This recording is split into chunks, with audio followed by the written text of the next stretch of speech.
What is good, YouTube, man? I'm back with another video today.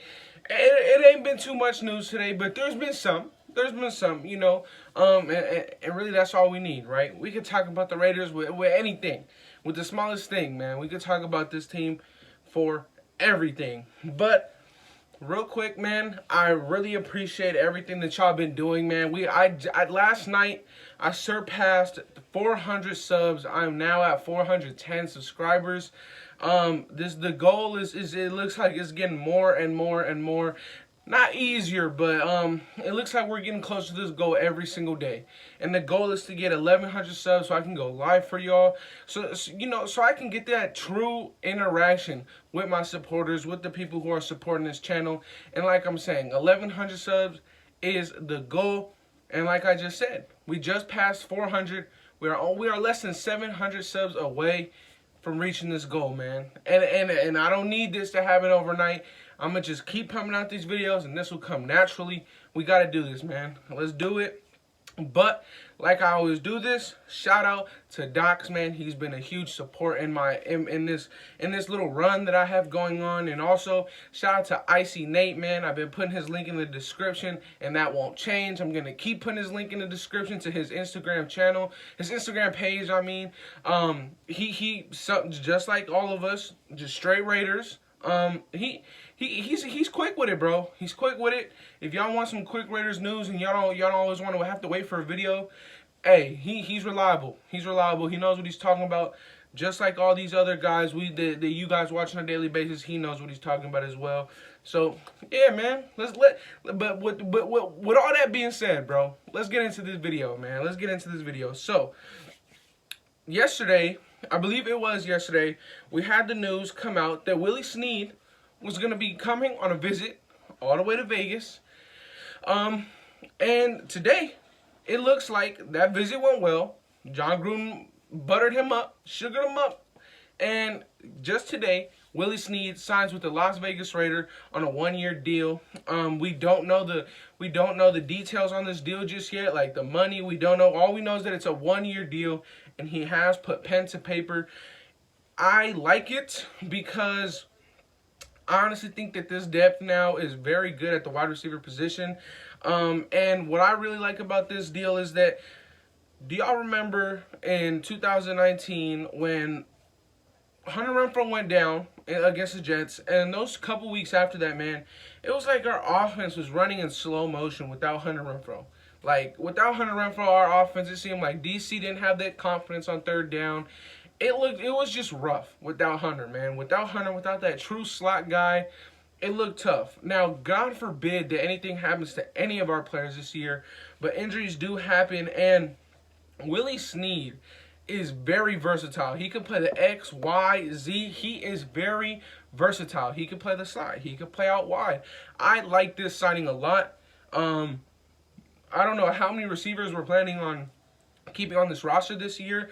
It's looking like wide receivers and then defensive tackles and defensive linemen is all we're really going after at the moment. We have a lot of depth in the wide receiver room and the defensive line room. I really like this a lot. I think that what might happen is that closer that we approach the training camp and the closer we approach the preseason, I think that maybe Willie Snead could beat out Zay Jones for that job. Willie Snead, in his press conference today, it didn't sound like John Gruden promised him too much. It really just sounded like he was just going to embrace whatever role that John Gruden gave him. So, I really like that a lot. I really like that he just came in and he's just willing to embrace the role of just coming in and helping a young team get better and teach these young guys new things. He explained in the press conference, he says, I love the fact that they're bringing in guys like me and John Brown, that we've been a part of big games and we know what it's like and how to get to those big games. He said, I was watching this team from afar last year, and it seemed like there were maybe 1 or 2 players just to get over that hump, and I don't think he could be any more right about that. I really don't think that where we're at anymore, there's a bunch of needs like there was last year. He couldn't have been more right about that. I think that we addressed the defense very well. Obviously, there is a couple. I think it's really just a veteran leadership in safety and corner, and I think that defense it's up and rolling. As far as the offense, I honestly didn't expect us to be this active in free agency on the offensive side of the ball. But hey, there's nothing wrong with it at all. I like it. I mean, Willie Snead isn't a bad player. He also explained his experience playing against Derek Carr in 2016 when we went for it and Crabtree got the 2-point conversion. He was there to witness that. He was on the Saints at the time, and he knows what it's like to be on a good team, on a great team. So after all, we need guys like that who knows what it is to win, who knows what it takes to win, and who knows what it is to compete. We don't have that many. We last year we didn't have enough players for our players to always come to practice and think they had to compete with somebody. You need that. You need that. You really do. Now, moving on from that, much like I think it was the other day at USC's pro day.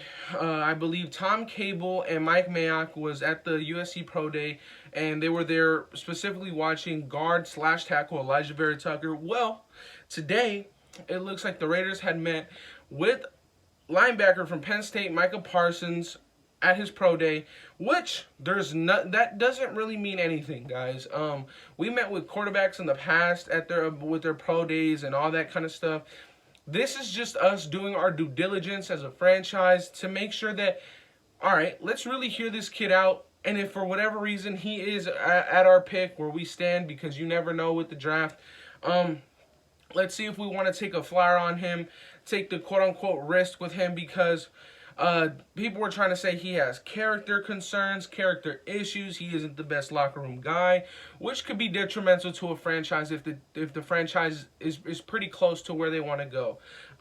But it'll be pretty hard to pass up on a guy like Micah Parsons after he just crushed his pro day, running a 4.39, a 4.39 as a linebacker. That is insane. Obviously he's over 200 pounds. That's ridiculous. That is crazy. I don't know if he did the 225. I don't know if he repped that out today. But that's insane. A 4.39 from a linebacker. This is what I'm saying. Linebackers are just getting more and more and more and more athletic every single year. Every single year. That's why I really like our depth at the moment with our linebackers. All of our linebackers are fast linebackers, besides Nick Witkowski. But Nick Witkowski is a field general. He's going to be scanning the field. He's going to be calling the shots. Now, I don't think this whole thing with Micah Parsons and maybe Elijah Vera Tucker does mean something, but with this Micah Parsons one, I don't really think that this means much to our team. Like I said, I just think it's the franchise just doing their due diligence, just in case things happen and he's there at our pick. Now, some news that it was kind of refreshing to me, I'm not gonna lie, because I thought that the Raiders just weren't doing anything because we weren't hearing much about it, and that is the Richard Sherman, like that. It's well, like, what are the Raiders doing with Richard Sherman, right? Like, are we contacting him? What are we doing with him?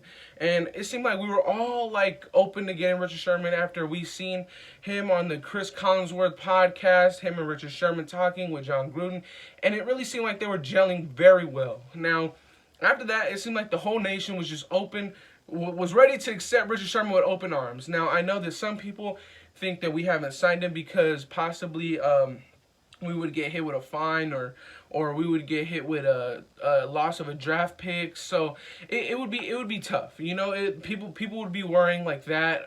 So I know why people would think that about Richard Sherman, because possible tampering complications because of John Gruden. But at this point, I don't think we're gonna get hit with anything like that. And what the news is for today on Richard Sherman is that he's had talks with the Jets, 49ers, Seahawks, and the Raiders. Now, what's the thing with all those teams? So, a Seahawks signing would be a reunion with his team and Pete Carroll, a team that he started his career with. Going with the Jets would be a reunion with his most recent defensive coordinator, Robert Saleh. And with the 49ers, he would be staying put in Santa Clara, staying with the team, he wouldn't have to move, and he would just re-sign. Now, as far as the teams there, I feel like maybe the 49ers, for him to re-sign with them is a bit of a long shot. I think that he kind of closed the door with that relationship on his own. He kind of said that he was already moving on in a sense. So I think that maybe the 49ers one is a bit of a long shot. The Jets one, I think, is actually more possible than we think. I know us as fans and stuff, we're going to say, well, he's not going to want to go to a rebuilding team when he only wants 2 years left to play. I get that, but look what happened when he went to the Niners. He went on a team that was rebuilding, and they blew up onto the scene, right? And he trusts Robert Saleh greatly as a defensive coordinator. And as far as going back to the Seahawks, I think that's a possibility, but I just don't know how possible it is. The Seahawks did just get a departure with Shaquille Griffin. Shaquille Griffin went to the Jaguars, so there's possibilities there, man. I'm really just hoping that he'll end up being with the Raiders. Out of all those 4 teams, I think the Raiders really only have about like a 40% chance, if I'm being honest. I really don't know, because Richard Sherman's a smart guy. He represents himself. He's his own manager. He's his own representative when it comes to free agency. He's a smart guy, man. He knows what he wants, and he knows what he's worth. Would I be mad at the signing? Absolutely not.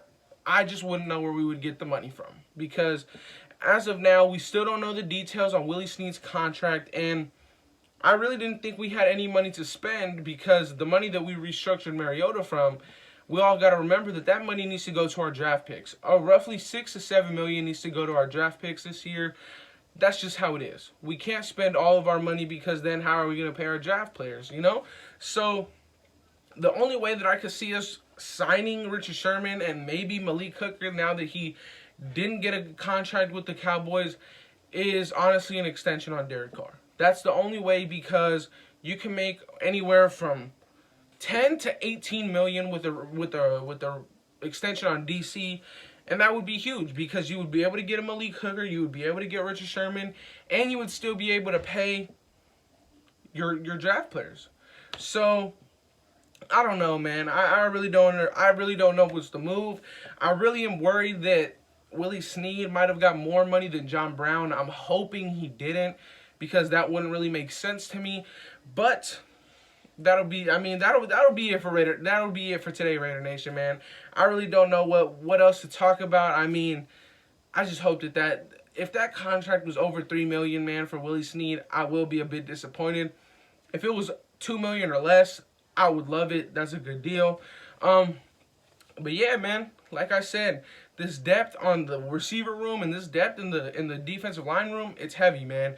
Gus Bradley really knows what he wants on that defensive line, and it looks like John Gruden still has a plan for that offense. So I love this, man. I really do think that our offseason is going well. I think that this draft can really just top it off for us. I really think that a Richard Sherman signing could top it off for us as well. But enough rambling on, Raider Nation. That'll be it for today. Like, comment, and subscribe if you can. And I'm out. Peace.